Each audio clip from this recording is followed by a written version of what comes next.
Okay, so this is True Wrestling fans, another pay-per-view, retro pay-per-view series. This is be our second King of the Ring. This is King of the Ring 1994. I'm your host, Mike. And I'm Frank. Let's jump right into this. Could they duplicate the great King of the Ring pay-per-view that they had a year prior? Yes, I think so, because I think this one was really good. Yeah. June 19th, 1994, Baltimore, Maryland. There was only one thing wrong with this pay-per-view. Art Donovan, the commentator. Oh God, yes.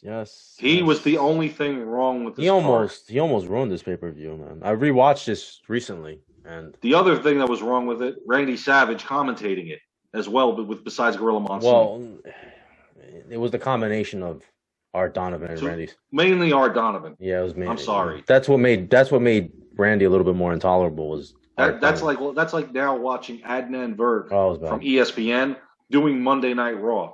I cannot watch Raw anymore knowing that Adnan Virk is part of it. How much does this guy weigh? That's what we heard the whole night. How much does this guy weigh? Can he really do that, Gorilla? You know, and it gets to the point where Gorilla gets so annoyed he just ignores him. Exactly, you had to. And there's a clip. I don't know if I put the clip on. I think I put the clip in the group. Did I put the clip in the group? Of where Gorilla just resend it again. Gorilla just ignores him, like, and you see Art Donovan like looking like, because he just completely ignores him. Why was he even there? Does anybody know? Because he was from wherever that King of the Ring. Where are they in Baltimore? Baltimore, Maryland. He's from there, or he played football there, or something like that. So they thought he was some sort of a personality at the time, but couldn't get Ray Lewis. He didn't know. Well, Ray Lewis wasn't. I mean, he was a rookie at that point. Yeah. He didn't know anything about wrestling. It was bad. Cal Ripken. There you go. Get Cal Ripken. But he didn't know anything about wrestling. It was terrible. No, that was the problem. Yeah. Just like Adnan Virk doesn't know anything about it, and he's doing. Yep. Oh well. So in any event, capacity crowd of 12,000. Not a big house for this. But let's go to the qualifying matches that led up to the guys that got to the pay-per-view. And again, this is in no order. This is just in the order they qualified. It was first IRS defeating Scott Steiner, the Steiners were already on the way out anyway. I think this was his last match, which is a shame because Scott Steiner pushed as a singles wrestler. That could have been great. So IRS is he qualified for his first King of the Ring tournament. Razor Ramon qualified for his second straight as he beat Quang, aka his best friend a year later, Savio Vega.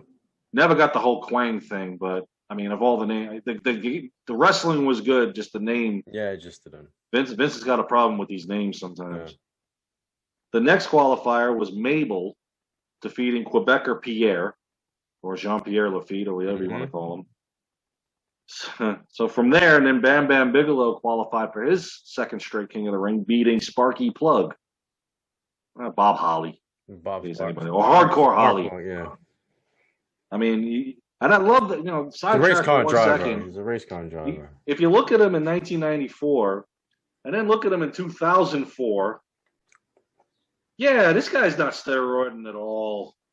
I mean, he just went from twiggy cruiserweight to bulk heavyweight. But the one good thing about him is, and a lot of people don't know this, he lasted in there 15 years. He wrestled up with the WWE until 2009. Yeah, he was there for a while. Him and Val Venus were the longest from the two guys you wouldn't expect from the Attitude Era to survive. They were there till 2009. And at least Hardcore Holly was part of the pay-per-views, because his last one, and I'll go back to this, was with Legacy, when Cody Rhodes and Ted DiBiase joined, because he was the tag champ with Cody. He was a workhorse and pretty good. Back then, not so much. So then you have your favorite wrestler of all time, Double J Jeff Jarrett, qualifies by defeating Lex Luger. This didn't make any sense to me when I saw this match on Raw. That's when you knew Lex's days were done. Yeah, because this is coming off the WrestleMania pay-per-view. So now you have him lose to Jarrett of all people. His main qualifier. His main event push was over, unfortunately. Next was Owen Hart defeating Doink to qualify. Poor Doink can't get into this tournament. The 1-2-3 Kid defeated Adam Bomb, and we talked about Adam Bomb. The immortal Adam Bomb. Oh my God! Don't start. I'm sorry I haven't mentioned that name last episode. I really am. But in any event, the 1-2-3 Kid upset him. And then Tatanka defeated Crush. to get in. So there's your 8 individuals. Tatanka back in the tournament. Will he win this time? Really? Who's champion? Bret Hart. Who's your money on in this tournament? King of Hearts. Definitely. Yeah. And if anybody hasn't seen this, I mean, I'm sure everybody Spoiler has. alert. But Spoiler alert. Newsflash, all these retros are spoiler alerts. In any event, we go to our round one. Opening match, Razor Ramon and Bam Bam Bigelow. Mm-hmm. The two guys that got eliminated by Bret Hart the year before. Right. Finally, somebody's going to move on. But now Bigelow. Now Razor's a babyface. Yes. At this point, former Intercontinental Champion, because he had just lost the title to Diesel. Yep. You kind of felt like, okay, he's got a chance. I looked at him and Owen, and I'm like, these are the two guys that have a chance to win this. Exactly. You didn't really know what direction they were going in. Even though it kind of you kind of had to know it was leaning towards Owen, it was a possibility that are they going to push Razor Ramon? Are they going to push Razor the title off of him? Are they going to push him to the main event? No. So, and Razor and Owen was always great matches. Absolutely. 8 minutes, 24 seconds. Razor Ramon defeated Bam Bam Bigelow. So now Razor Ramon has moved on to the second round. From there, we have IRS defeated Mabel at 5 minutes, 34 seconds. I couldn't see this, to be honest, but it happened. I mean, at this point, also, you had the $1 Million Corporation was just starting. Because you had the whole Undertaker thing happening within the Rumble. Underfaker. Oh, God, man. It was just so bad. I mean, Brian Lee had the look, but I couldn't see it clicking. And when they announced that it would be Undertaker versus Undertaker at SummerSlam, I'm just like, they say what? And yeah, I didn't like that whole thing. Poor Brian Lee. But in any event, IRS beats Mabel, something I couldn't really see. But in any event, IRS was at the time being pushed because he was before this. He had feuded with Razor for the Intercontinental Championship at the time. And IRS was always a good wrestler, Mike Rotundo. Yeah. You know, that whole family is gifted. You know, if anybody doesn't know, that's the Fiend's father. So, but I'm sure everybody knows by now. Our next match was Tatanka and Owen Hart. And this match was 8 minutes, 18 seconds. Owen Hart defeated Tatanka to move on to the second round. And this was actually to me was one of the best matches of the first round. Yeah, it was a good match. These two really did a good job. Tatanka was a good wrestler. He was, and I've always said this, and I'll say it again. One of the only guys that never really received a title shot, was never given any type of title whatsoever. And it's a shame because I really think he could have ran with it. Yeah, even the IC title. And if he would have lasted longer through the Attitude Era, because he was there up through 97, even like a European title or a hardcore championship, something to that effect would have been good for him. And our last match of the first round was 4 minutes, 39 seconds. It was 1-2-3 Kid defeating Double J Jeff Jarrett, your personal all-time favorite. I know you're upset that he lost there. Yeah, I know. I was really pushing for him. And this actually, 1-2-3 Kid received a huge beatdown. Yes. At the end of this from Jarrett. Yes. Almost to where they didn't think he was going to come to the ring. Because you remember in the second round, he's coming out, he's holding his neck. Yeah. And the fans really got behind him because they really, really loved the gimmick of this kid. Not to mention Sean Waltman was talented. Yeah, he was. He was exciting. You can say what you want to say about him off air, but he was very talented. In the ring, yeah, definitely. Yeah, out of the ring, not my concern. That's his personal business. So now you got your first rounds all set up. We're moving on to the second round. Our next match following that was for the WWE Championship. It was Bret the Hitman Hart versus Big Daddy Cool Diesel, but not really called Big Daddy Cool at this time, just Diesel. It was champion versus champion, because now Diesel was the Intercontinental Champion. This was a pretty good match and a long one at that, 22 minutes, 51 seconds. And we said this in the Bret Hart documentary, that these two guys knew how to work. Bret could work with the big guys, and Diesel could work with the I don't want to say smaller guys, but I guess in this I have to. Oh, yeah, I mean, Bret. 7 foot. Yeah. But these two really knew how to work together. They told a great story. They told the David and Goliath story. It was really well done.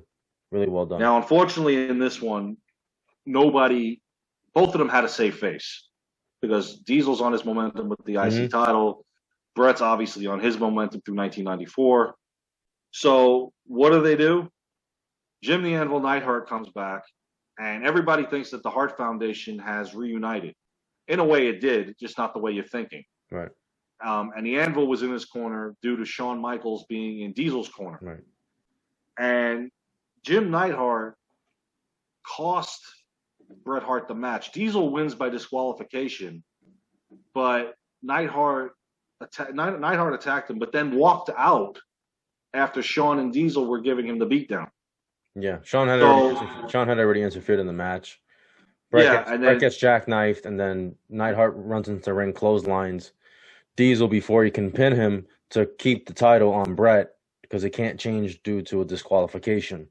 Mm-hmm. So the whole thing. Remember during the match, and I thought this was funny, and I really laughed when Anvil was chasing Shawn around the ring. Yeah. Do you remember he had done the crawl in between the posts to get to him, and the fans I was laughing because I'm like, okay, for a big guy, you're very agile. Yeah. Not to mention nuts. Mm-hmm. I always loved the Anvil when the two would. Yeah, me too. Bret always used to have to calm him down and stuff. You know, his best was at WrestleMania 6 when he attacked the Bolsheviks.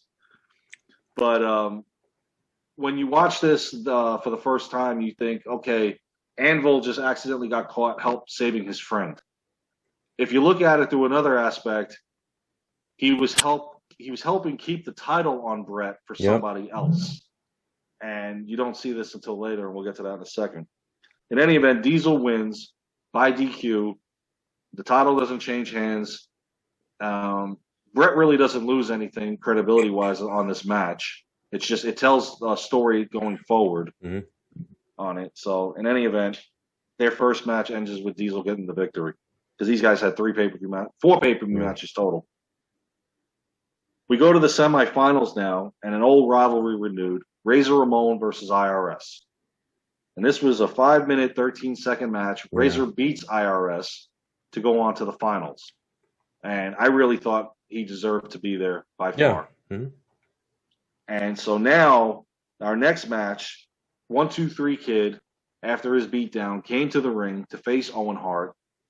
3-minute, 37-second match. You obviously knew it wasn't going to be long because of the extensive beatdown Jarrett gave him.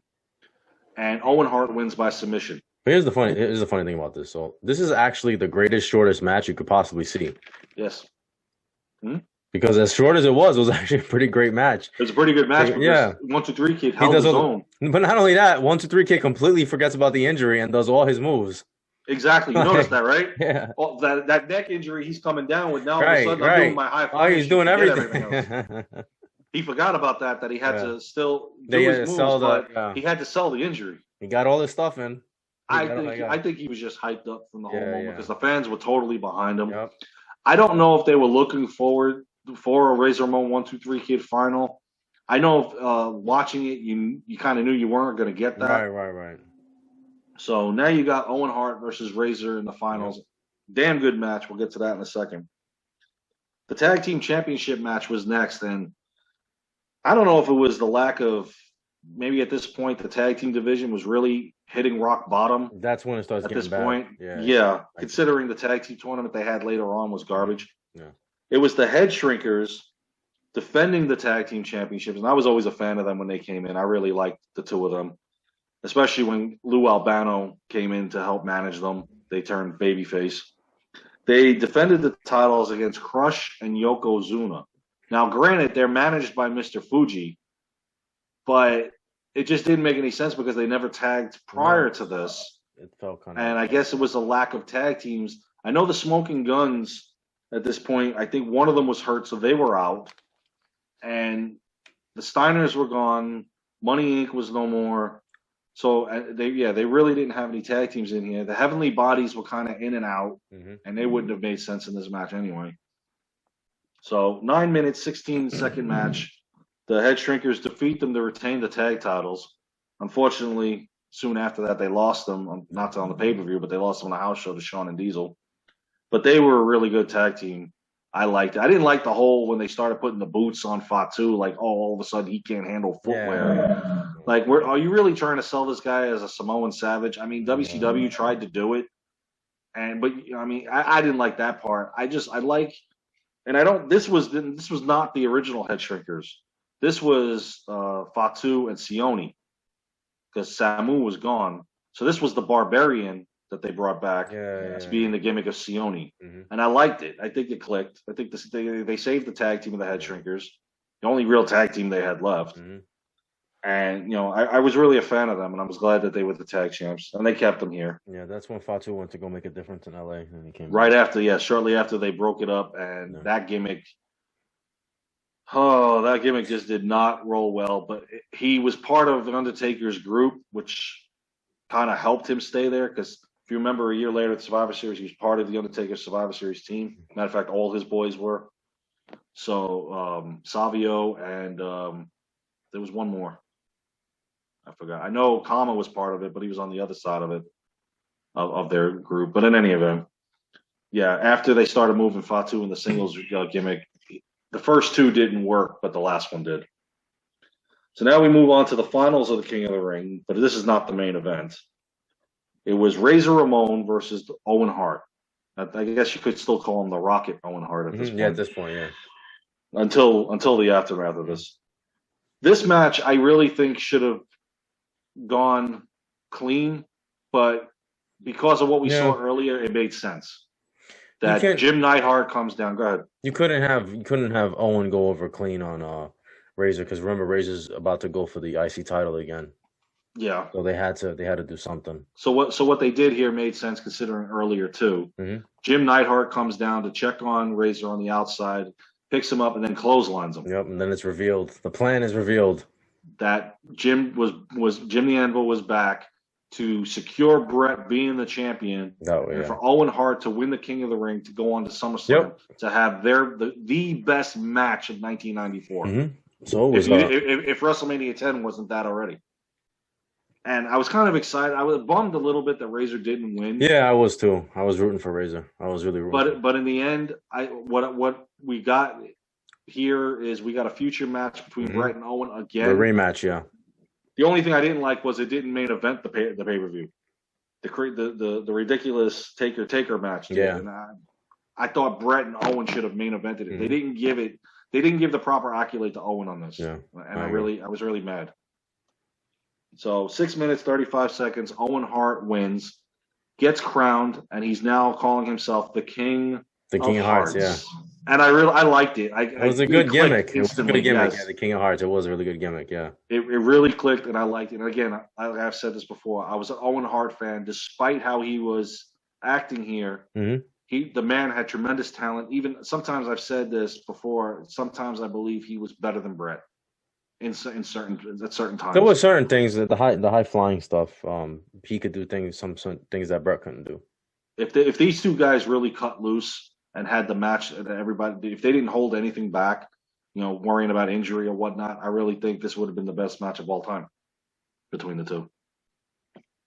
But in any event, now Owen Hart becomes the King of the Ring. He's got his number one contendership to the WWE Championship. Now, again, Owen Hart was denied a main event here, because that should have been the main event.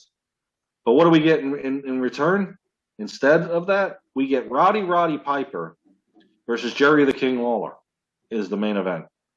Now, the whole thing was Piper was doing acting. Was he acting president or something? They weren't doing the commission, I think, at the time. And I think this is when they were phasing out Jack Tunney. They did it officially a year later. I just remember he was in some sort of capacity of supervisor role or something. I don't know. I don't. You know what? I don't remember what letter. To be honest, I don't remember what letter. I remember the promos. I remember he was shooting a movie somewhere. Oh yeah, no, it was a Piper's Pit. That's what it was on Raw. That's what led to this. I don't know why it led to this. I really don't. Plus, the whole they had the guy that was mimicking Piper that Lawler had brought out. That turned on him and came out with Roddy Piper at the pay-per-view, which I'm glad to see Piper was back in the ring. And Piper was in great shape. He was at that time. You look at him physically, he was in really, really good shape. 1992 was his best year physically. Those guys, career-wise too, and he wasn't there in 93, but he came back in 94. I just didn't understand why it was Lawler. It was I don't know how Lawler gets into these spots. I really feel. Did he learn how to politic from Hulk Hogan? Maybe. I didn't get it. And I understand Piper's a big name. He is. So huge name. No, but I still didn't think he should have been in the main event, regardless of. No, this wasn't a main event. He's Roddy Piper. Owen Hart, Razor Ramon. These guys were in their 40s. These guys are in their early 40s at this point too, and they're the main event. And back then, it's not like now. Like it's a little maybe because it was Piper, and they figured he would draw with the fans. That's what it had. It had to have been. That had to have been it. That had to have been. But not this guy. But Jerry Lawler. And again, I'm not taking anything away from Lawler. I've said this in the King of the Ring '93 episode. I respect him to death as a commentator, but just in the ring, I don't. No, I get it. I don't get it. I know what he accomplished in AWA. Not taking anything away from the matches he's had there. But when it came to here, he wasn't a full-time wrestler. And, I mean, you come off the feud with Bret Hart. Unfortunately, we realized that wasn't buried yet. And there's so many other guys on the card that Roddy Piper could have faced. And again, this is another pay-per-view that doesn't have The Undertaker on it, but we understand why. I don't know why. Because he took the time off from the Rumble. Yeah. So if you look at the roster, couldn't they have given Piper somebody else? I mean, really. And I'm not going to say Adam Bomb. I'm not going to go into that again. We said this in the '93 one with Bret as far as who come out to interfere. This match, if they're going to do it, fine. It's just, to me, it's not a main event. No, it's not. But it was. Owen and Razor should have main evented it. Yeah, but even if it closes out with a heel winning and the coronation, fine, whatever. You closed out King of the Ring '93 with Bret getting his beat down. Yeah, exactly. In any event, 12 minutes, 30 seconds, Roddy Piper beats Jerry the King Lawler, so that's the only good thing that came out of it. Lawler had a thing with wrestling at the King of the Ring, if you noticed. Well, because he was the king. Yes. Yeah, he was involved in '95s, and then in '96, obviously, I think that was. No, I'm not sure. Was that the one with the Warrior? I don't know. We'll get to that later. The one with the Warrior, yeah. Oh, Jesus. That was another one. Yeah. So Roddy Piper wins. That closes out the show. King of the Ring '94 wasn't as good as '93, but it was definitely up there. But it was solid. No, it was. It was a solid card, week main event. Yeah. Great, good tournament. By far, good tournament. Yeah. Had good guys in it. And Bret versus Diesel was a great match. Yes. So it was. And that paved the way because now Vince has got this in the back of his head. Okay, I can work these two guys later on. Yeah, it's definitely, and Owen winning was good for the whole storyline. Oh man, he won it just like Bret Hart had won it a year ago, and now he's gonna fight Bret. So it was a good setup. This is when the first two King of the Rings, I feel it had a prestige to it. Yes. And what they did to it a year later. Right. Well, we'll get into that next time, but I don't want to. Yeah. I want to jump to '96. Yeah. So this was the King of the Ring '94. So you guys let us know what you think about the tournament. Do you liked it? You know, your favorite match? You know, whatever you. Who else could Roddy? I really want people to please comment on this because even though we ask this week in and week out, some people don't. Please give me your alternative opponent for Roddy Piper if you think this match. If you agree with me, if this match should have been changed, or tell me if you think that this match was fine. But just give us the feedback on it. We really appreciate it. Appreciate it. All right, so next week we'll be covering King of the Ring 1994. So make sure 95. You like 90. Yeah, that's right. I don't even want to come. I would like to cover this one again if you don't mind. Right, I don't even want to. But unfortunately, I'm just trying to delete. I'm trying to delete 95 out of my book. We will be. I don't blame you. We'll be going to 1995. Even though the tournament was solid with the roster they had in there, the outcome was what I don't agree with. Garbage. The tournament itself was decent, and we'll get into that with Savio and everything. But I just there was a few things that needed to change. So you guys let us know what you think. Like, comment, share, subscribe. We'll see you guys soon. Take care, guys.